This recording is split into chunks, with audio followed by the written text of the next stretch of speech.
আল্লাহর বান্দারা মুসলমান বন্ধুরা আমার, আল্লাহ রাসূল বের হয়ে চলে গেল, ফজরের নামাজের পর বের হয়ে চলে গেল। আবু বকর সিদ্দিক রাদিয়াল্লাহু তাআলা আনহু, আমি আপনাদেরকে বোঝাইতে চেষ্টা করতেছি কোরআন মানলে কোরআনের কেমন দাম, একজন হাফেজের কেমন দাম, একজন আলেমের কেমন দাম, একজন নামাজওয়ালা ব্যক্তির কেমন দাম। ও আল্লাহর বান্দারা, আপনি নামাজ পড়েন না, আপনি আল্লাহর হুকুম মানেন না, কিন্তু এই জন্য কিন্তু আল্লাহ কোনোদিন বেজার হন নাই। বেজার আল্লাহ যদি বেজার হয়ে যাইতো কিন্তু আপনার জন্য অক্সিজেন বন্ধ করে দিত, খাদ্য বন্ধ করে দিত।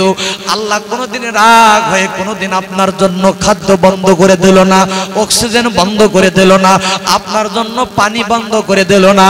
আল্লাহ বলে, ও ফেরেশতারা দেখ, আমার বান্দা বান্দে আমার নাফরমানি করতেছে, কিন্তু তারপর আমি আল্লাহ আমার বান্দার প্রতি আমার মহব্বত হয়, ভালোবাসা জন্মায়।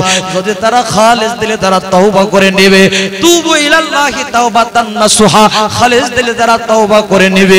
আমি আল্লাহ রাব্বুল আলামিন ঘোষণা করে দিলাম, বান্দারে, এ বান্দিরে, যত গুনাহ কর না কেন রে বান্দা বান্দি, যখন তুমি তোমার নিজের ভুলকে বুঝতে পেরে আমার দরবারে আত্মসমর্পণ করবা, আমি আল্লাহ রাব্বুল আলামিন ঘোষণা করে দিলাম, আমি আল্লাহ তোমাকে আমার কুদরতি কোলে উঠাইয়া নিয়া আমি আল্লাহ রাব্বুল আলামিন তোমার সমস্ত জিন্দেগীর গুনাহ খাতা আমি আল্লাহ মাফ করে দেব।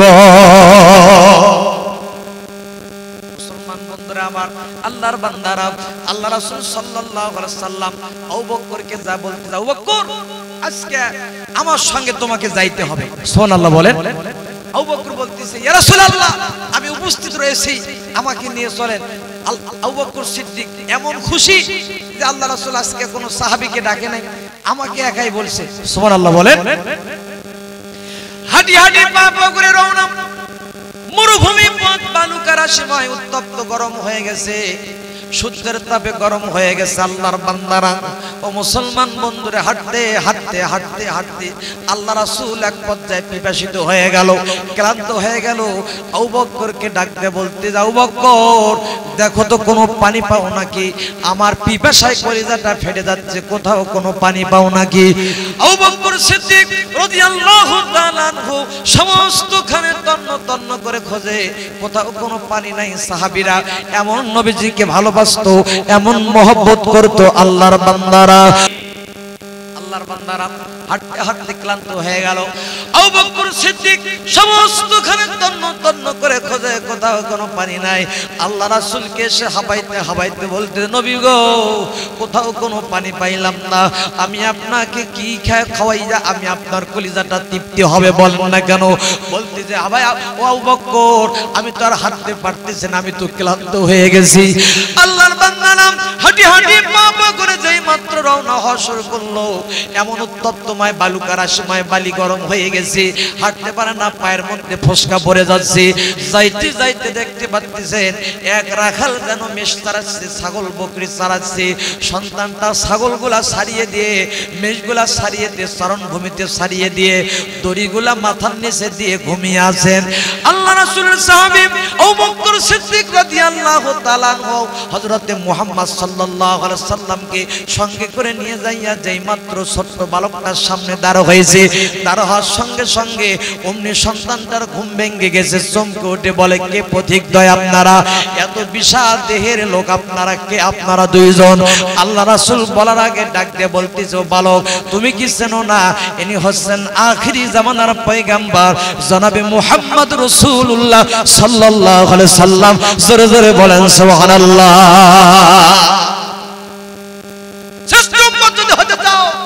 দায়িত্ব থাকবে তিনটা, কুনতুম খায়রা উম্মাতিন উখরিজাত লিন-নাস তা'মুরুনা বিল মারুফ ওয়া তানহাউনা আনিল মুনকার ওয়া তু'মিনুনা বিল্লাহ। তোমরাই শ্রেষ্ঠ উম্মত, তোমরাই মেহেদির উম্মত, তোমরাই খায়র উম্মত। তোমাদেরকে বেছে বেছে আনা হয়েছে, বের করে আনা হয়েছে। তোমাদের দায়িত্ব থাকবে তিনটা। একটা হলো সৎ কাজের আদেশ করতে হবে, অসৎ কাজ থেকে তোমাদেরকে বিরত থাকতে হবে। আর তিন নাম্বার হলো ওয়া তু'মিনুনা বিল্লাহ, তোমাদেরকে আল্লাহর উপর পরিপূর্ণ ঈমান আনয়ন করতে হবে। জোরে বলেন সুবহানাল্লাহ, আর জোরে বলেন সুবহানাল্লাহ। আল্লাহর বান্দারা, মুসলমান বন্ধুরা আমার, আল্লাহ রাসূলের সাহাবী হযরত আবু বকর সিদ্দিক রাদিয়াল্লাহু তাআলা বলার সঙ্গে সঙ্গে সন্তানটা লাফ দিয়ে উঠে আল্লাহ রাসূলের পায়ের মধ্যে পড়ে গেছেন, বলতেছেন নবী গো এতদিন আমি আপনাকে খুঁজতেছিলাম। মুফাসসিরগণ বলেছেন সন্তানটার বয়স 6 বছর, মতান্তরে 8 বছরের সন্তান। আল্লাহর বান্দারা তাফসীরে কাসিরের মধ্যে ঘটনাটা উল্লেখ করে দেয়। মুসলমান বন্ধুরে, আল্লাহর বান্দারা এবার আল্লাহ রাসূলের পায়ের মধ্যে পড়ে যায়। পড়ে যাওয়ার সঙ্গে সঙ্গে আল্লাহ রাসূল ডাক দিয়ে বলতিছে, ও ছোট্ট বালক, সন্তানটার নাম হলো আব্দুল্লাহ ইবনে মাসউদ। সুবহানাল্লাহ বলেন, আর জোরে বলেন সুবহানাল্লাহ।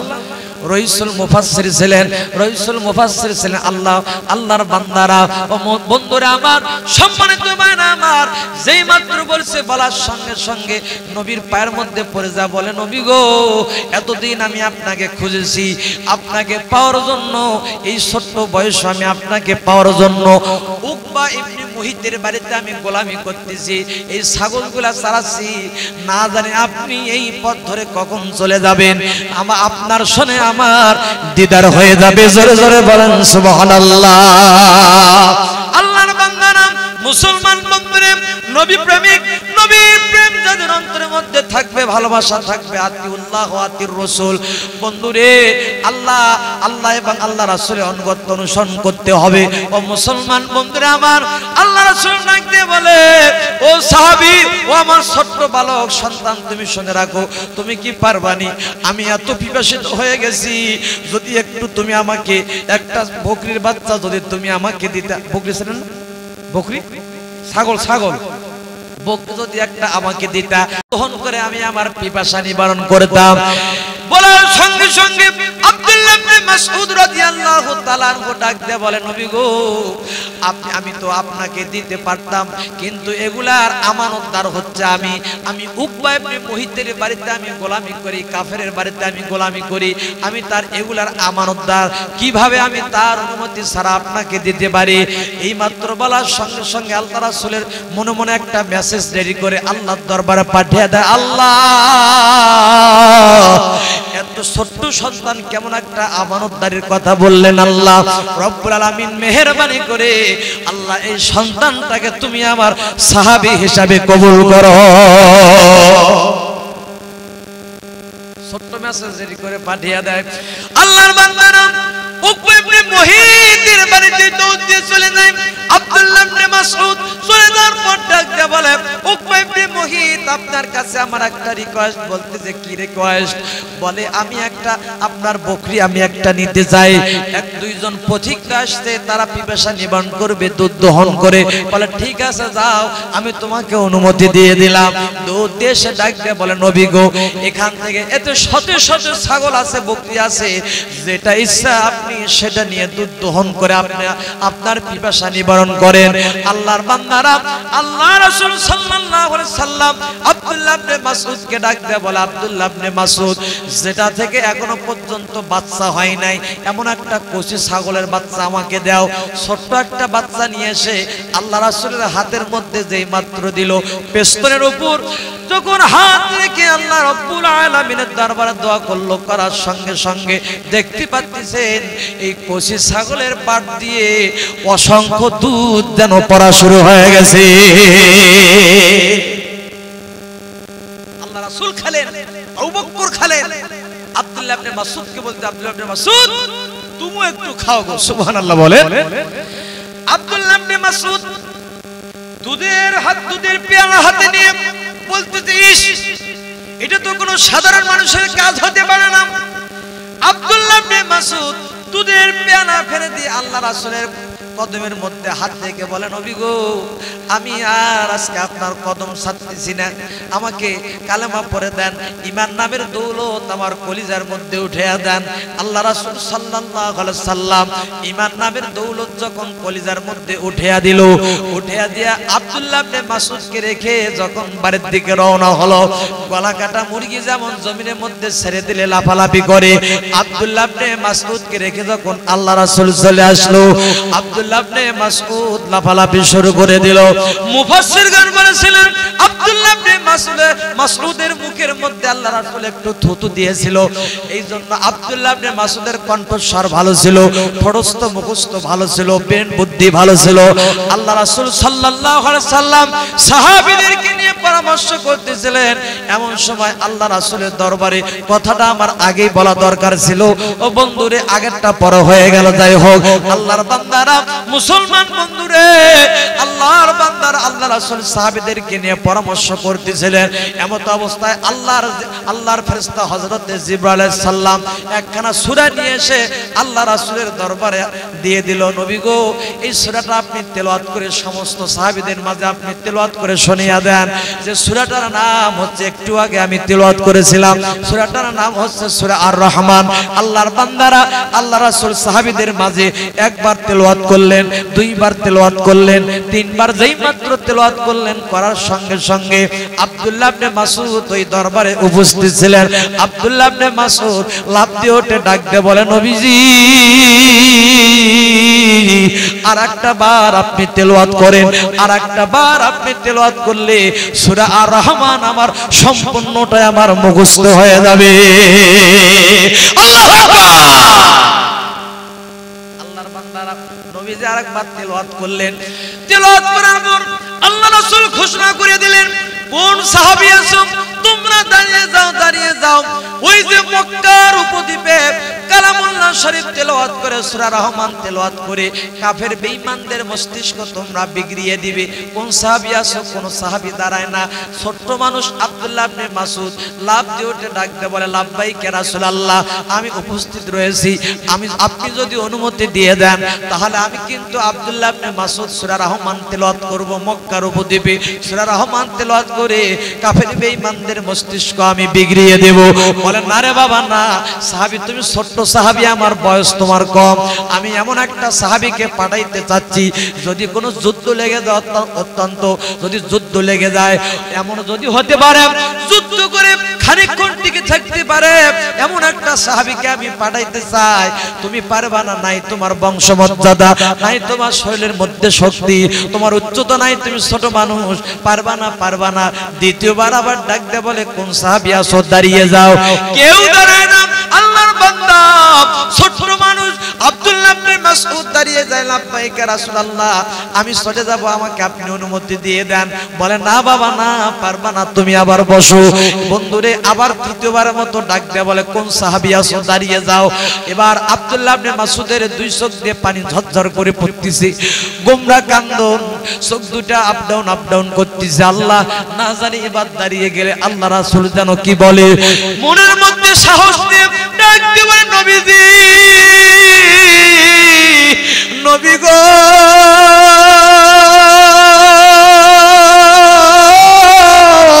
ইয়া রাসূলুল্লাহ, ইয়া হাবিবাল্লাহ, আপনি আমারে অনুমতি দিয়ে দেন। অন্য কোন সাহাবী যখন রাজি হলো না, আমার মনে হয় আমি ছাড়া আর সেখানে কেউ যাইতে পারবে না। আল্লাহ রাসূল অনুমতি দিয়ে দিলেন, যাও আব্দুল্লাহ ইবনে মাসউদ, যাও, তুমি যাও। আব্দুল্লাহ ইবনে মাসউদ আল্লাহ রাসূলের দরবার থেকে তখন বিদায় নিয়ে চলে যায়। বন্ধুরে, নবীজির দরবার পার হয়েছে, আব্দুল্লাহ ইবনে মাসউদের দুই চোখের পানি দিয়ে বুক ভিজে যাচ্ছে। আল্লাহর বান্দারা কি বলবো ভাই, আব্দুল্লাহ ইবনে মাসউদের দুই চোখ দিয়ে পানি পড়ে বক্ষ মোবারক ভিজে যাচ্ছে, জামা মোবারক ভিজে যাচ্ছে।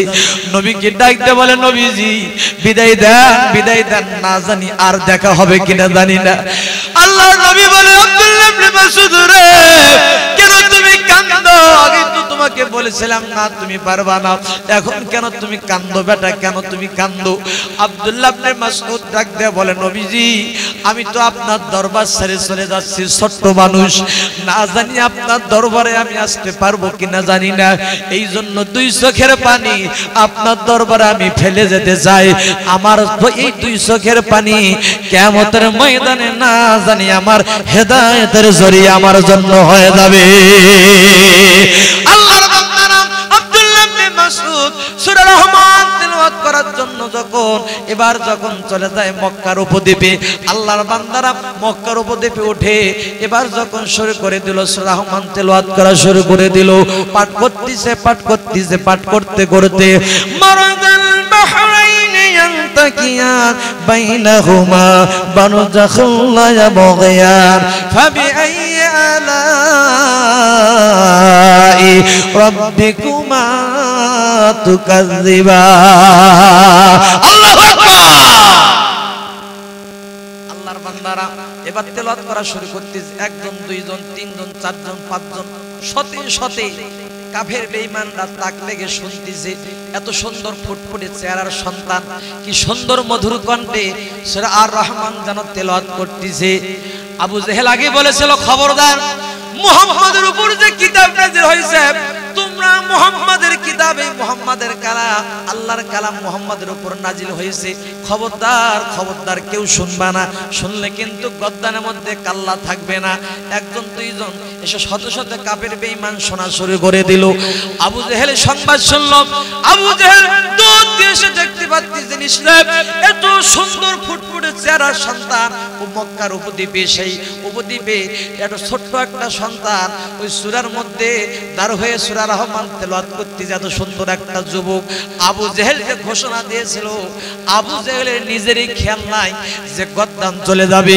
হঠাৎ করে ডাক দিয়ে বলে নেতা আপনি বলেছেন মুহাম্মাদের উপর যে কিতাব নাযিল হয়েছে এই কিতাব কিন্তু শোনা যাবে না কিন্তু আপনি তো এখন হুঁশ হারিয়ে ফেলেছেন আপনি তো শুনতে জানো তো আপনার শাগিরদরা আছে সহপাঠীরা আছে আপনি শুনতেছেন এবার ডাক দিয়ে বলতেছে আখলাক লিসানিকা বেটা তোমার জিহ্বা বন্ধ করো আখলাক লিসানিকা তোমার জিহ্বা বন্ধ করো শুনে না চলতেছে সূরা রহমান তেলাওয়াত চলতেছে আল্লাহর বান্দারা তেলাওয়াত বন্ধ করে না আব্দুল্লাহ ইবনে মাসউদকে দেখার জন্য মুসলমান বন্ধের শত শত কাফের বেঈমান তাক লেগে শুনতেছে তেলাওয়াত শুনতে এত মধুর কণ্ঠে হায় রে হায় মুসলমান বন্ধুরা আমার আল্লাহর বান্দারা সাহাবীরা কেমন নবীর প্রেমিক ছিল কেমন ভালোবাসা ছিল তার অন্তরের মধ্যে বন্ধুরে আবু জেহেল দুধ দুটি গেল পাহাড়ের চূড়ায় দুধ দুটি ডাকতে বলে বেটা এই মুহূর্তে তুমি তোমার মায়ের সন্তান মায়ের কোলে ফিরে দাও নইলে কিন্তু তোমার গদ্দানের মধ্যে তোমার কাল্লা থাকবে না কিন্তু আবু জেহেলের কথা শুনে না সূরা রহমান তেলাওয়াত করতেছে যা বেটা চলে যা এখনো তোকে ভালোই বলছি চলে যা কিন্তু শুনে না আল্লাহ রাসূলের সাহাবী আব্দুল্লাহ ইবনে মাসউদ তেলাওয়াত চলতেছে আবু জেহেল কি করলো আবু জেহেল হাতটা বাড়াইয়া যত দূর হাত উঠে আব্দুল্লাহ ইবনে মাসউদের ডান কানের মধ্যে একটা থাপ্পড় লাগিয়ে দিল থাপ্পড় লাগানোর সঙ্গে সঙ্গে আব্দুল্লাহ ইবনে মাসউদের কানের পর্দা ফেটে খিলকি দিয়ে রক্ত বের হওয়া শুরু করে দিল আল্লাহ রাসূলের সাহাবী ছোট মানুষ আব্দুল্লাহ ইবনে মাসউদ কানের মধ্যে চাপ দিয়ে ধরে কিন্তু রক্ত বাধা মানে না খিলকি দিয়ে রক্ত পড়তেছে আল্লাহু আকবার বলে ধ্বনি দিয়ে সূরা রহমান তেলাওয়াত করা শেষ করে দিয়ে এবার ডাক দে বলে বেটা থামবা না তুমি থামবা না তেলাওয়াত করা বন্ধ করো তুমি কি বন্ধ করবা না বলে না যদি আমার জীবন চলে যায় তারপর আল্লাহর কালামুল্লাহ শরীফের তেলাওয়াত বন্ধ হবে না জোরে জোরে বলেন সুবহানাল্লাহ কালামুল্লাহ শরীফের তেলাওয়াত বন্ধ হবে না চলবে আবার বাম কানের মধ্যে এক থাপড়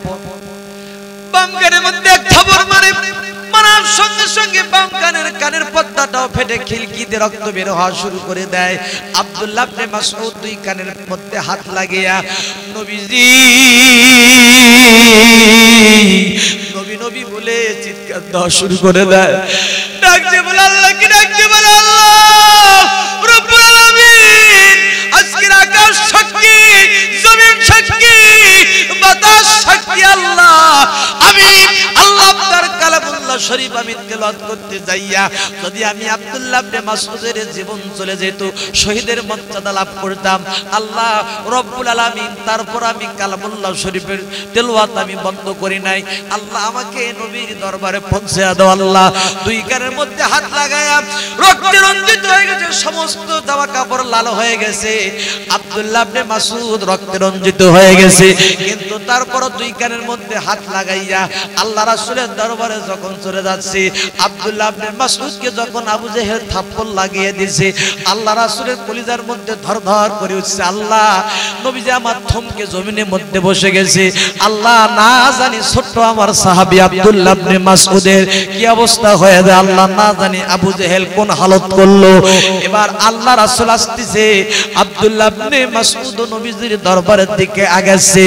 ও বন্ধুরে, আল্লাহর বান্দারা, আল্লাহ রাসূল সাল্লাল্লাহু আলাইহি সাল্লাম দূর থেকে ডাক দিয়ে বলে, আব্দুল্লাহ ইবনে মাসউদ কি হয়েছে তোমার? সমস্ত শরীরের মধ্যে রক্ত কেন?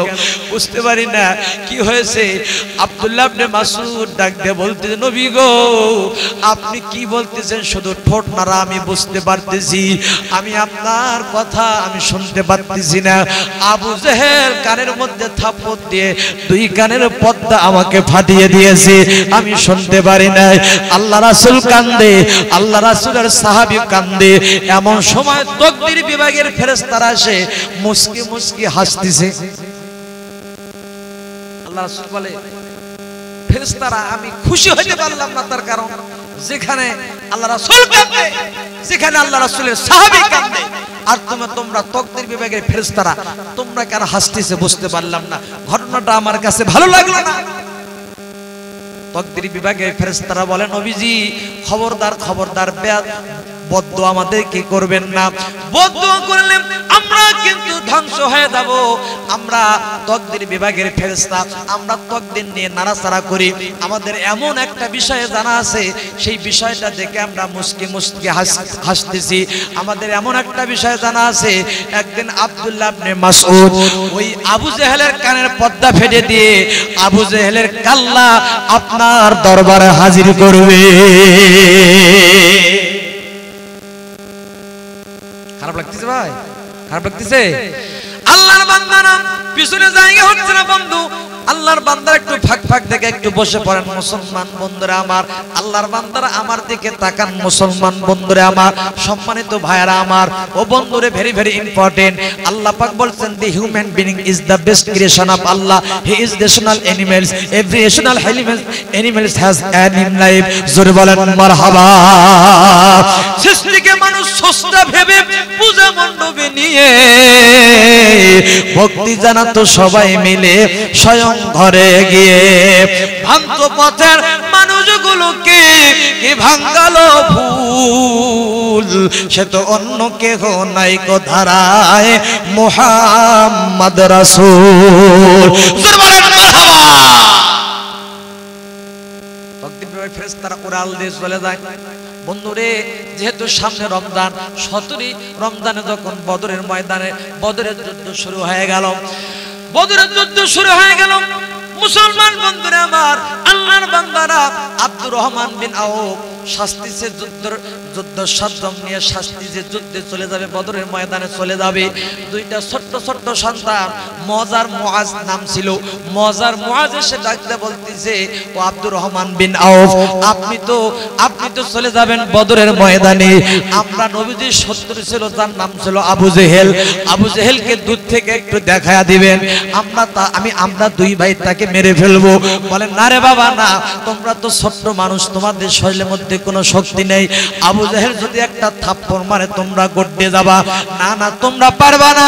বলে না, আব্দুর রহমান বিন আউফ, আপনার কাছে আমার রিকোয়েস্ট, আমাদেরকে একবার হলো আবু জেহেলকে একটা বার দূর থেকে দেখায়া দেন। ও মুসলমান বন্ধুরা আমার, আব্দুর রহমান বিন আউফের সঙ্গে মজার মুআজ যখন বদরের ময়দানে চলে যায়, আল্লাহর বান্দারা, মুসলমান বন্ধুরা আমার, কার প্রেম নিয়ে আছেন ভাই?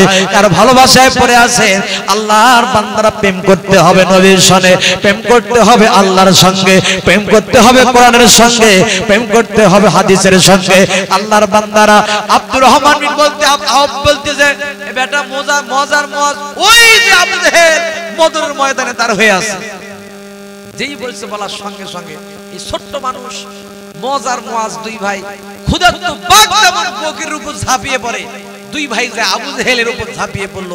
তরবারির আঘাতে দুই ভাইয়ের তরবারির আঘাতে আবু জেহেল বদরের ময়দানে গড়তে পড়ে গেল। এক পথে আবু জেহেলকে রক্ত বের করে নিয়ে তরবারির মধ্যে মাখে, মুআজ দৌড়ায় আগে, মজের আগে মুয়াজ দৌড়ে, মুয়াজের আগে মজ দৌড়ে। কে আল্লাহ রাসূলের দরবারে আগে চলে যাবে? আল্লাহ রাসূল ঘোষণা করে দিয়েছিল যে আবু জেহেলের কল্লা আমার দরবারে জানতে পারো, আমি তাকে 10 দিরহাম আমি তাকে দান করে দেব। সুবহানাল্লাহ। এই ঘোষণা শুনে মুয়াজ ধরে, মুয়াজ বলতেছে আমি আবু জেহেলের হত্যাকারী, মুয়াজ বলতেছে না আমি আবু জেহেলের হত্যাকারী। এই বলে দুই ভাই একজন কান আগে দৌড়ায়, দৌড়াতে দৌড়াতে দুই ভাই যখন নবীর দরবারে হাজির হয়ে গেল, আল্লাহর বান্দারা, মুসলমান বন্ধুরা আমার, মুয়াজ বলতেছে নবী গো আমি আবু জেহেলের হত্যাকারী। মুয়াজ বলতেছে না আমার ভাই না, আমি আবু জেহেলের হত্যাকারী। কিন্তু আল্লাহ রাসূল তরবারি নাকের সামনে নিয়ে আবু জেহেলের রক্তের ঘ্রাণ নিয়ে দেখতে পাচ্ছিস আবু জেহেল এখনোই মরে না, এখন আবু জেহেল মরে নাই। তার আগে এরা দৌড়ে আসছে। আব্দুল্লাহ ইবনে মাসউদ ছোট্ট মানুষ দৌড় দিয়ে চলে যায়, বদরের ময়দানে চলে যায়। বদরের ময়দানে চলে যাওয়ার পর আবু জেহেলের উপর লাফিয়ে পড়ল। বন্ধুরা আমার, বুকের মধ্যে বসলো, বসে তরবারি গলার মধ্যে ধরলো। ধরার পর আবু জেহেল রিকোয়েস্ট জানাচ্ছে, আব্দুল্লাহ ইবনে মাসউদ আমি তোমার কাছে শেষ নিঃশ্বাস ত্যাগ করার আগে তোমার কাছে আমি একটা আবদার রাখতে চাই। বলতেছে কি আবদার বলো? তোমার কোন আবদার চলবে না, তুমি নবীর শত্রু ছিলা, কোরআনের শত্রু ছিলা, ইসলামের শত্রু ছিলা, দ্বীনের শত্রু ছিলা। আল্লাহর বান্দারা, মুসলমান বন্ধু, আবু জেহেল দুই হাত ধরে বলে আব্দুল্লাহ ইবনে মাসউদ তোমার কাছে আমার একটা রিকোয়েস্টটা হলো কি, আমি যে আমার তরবারিটা আমি কোরআনের বিরুদ্ধে আমি চালাইছি, নবীর বিরুদ্ধে চালাইছি, ইসলামের বিরুদ্ধে চালাইছি, আমার তোমার কাছে একটা অনুরোধটা হলো যে তোমার তরবারি দিয়ে আমার কল্লাটা দ্বিখণ্ড না করে আমার তরবারি দিয়ে আমার গর্দান থেকে তুমি কল্লাটা আলাদা করে ফেলো। বদরের ময়দানে পড়ে থাকা তরবারি নিয়ে এসে আল্লাহু আকবার বলে যখন আবু জেহেলের গলার মধ্যে যখন চালিয়ে দিলেন, গরু যেমন ছাগল গরু যেমন জবাই করে, আল্লাহর বান্দারা আবু জেহেলের গর্দান থেকে কল্লাটা আলাদা হয়ে গেল। বদরের ময়দানে লোহার একটা শলাকা পড়েছিল বন্ধুরা আমার, এই লোহার শলাকাটা আবু জেহেলের ডান কানের মধ্যে ঢুকিয়ে দিয়া বাম কান দিয়ে বের করে মালার মতো করে আল্লাহ রাসূলের দরবারে নিয়ে যাইয়া হাজির করে ডাক দিয়ে বলতেছে নবী গো আমি আবু জেহেলের কাল্লা আপনার দরবারে নিয়ে আসছি। ওই সময় ওই তাকদীর বিভাগের ফেরেশতারা এসে আবার ডাক দিয়ে বলে নবীজি ওই সময় আমরা হাসছিলাম বলে আপনি আপনার সাহাবী হালকা মন বেজার করেছিলেন। নবী গো এমনও বিষয় আমাদের জানা আছে, আমরা তাকদীর নিয়ে নাড়াচাড়া করি, এমনও বিষয় জানা আছে, আমরা আপনাকে বলেছিলাম এমন একদিন আসবে যেই দিন আব্দুল্লাহ ইবনে মাসউদ আবু জেহেলের কাল্লা আপনার দরবারে হাজির করবে। জোরে জোরে বলেন মারহাবা।